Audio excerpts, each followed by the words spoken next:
সম্মানিত দর্শক, আজকে আমি খুবই গুরুত্বপূর্ণ একটা বিষয় নিয়ে আপনাদের সামনে কথা বলবো।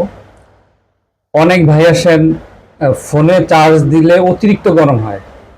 আসলে অতিরিক্ত গরম কেন হয় সেটা আপনাকে বুঝতে হবে।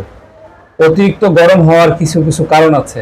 আপনারা যদি এগুলো মেনটেন করে চলেন, তাহলে আপনি যখন ফোনে চার্জ দিবেন তখন ফোন গরম হবে না। আসলে একটা ফোনের ব্যাটারি তৈরি করা হয় 3 রকম উপাদান দিয়ে: লিপোলিমার, লিথিয়াম, আর একটা আমি জানি না, ওইটা আমি পরে আপনাদেরকে জানাবো। এই 3টে উপাদান দিয়ে তৈরি করা হয়।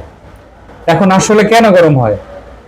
গরম হওয়ার মেইন উদ্দেশ্য, আপনি যদি আপনার মোবাইলে ওয়াইফাই অথবা ডাটা কানেক্ট করে চার্জে লাগান, তখন দেখবেন যে আপনার ফোন অনেক সময় অতিরিক্ত গরম হবে।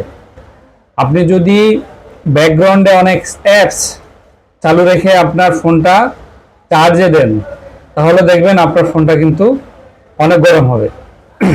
আপনি যদি ইউটিউব দেখেন, ইউটিউব অথবা গেমস খেলেন, তখন যদি আপনি আপনার ফোনটা চার্জে দেন, তখন আপনার ফোনটা কিন্তু অনেক গরম হবে। এগুলা থেকে যদি আপনি বিরত থাকতে পারেন, তাহলে আপনার ফোনটা বেশি গরম হবে না।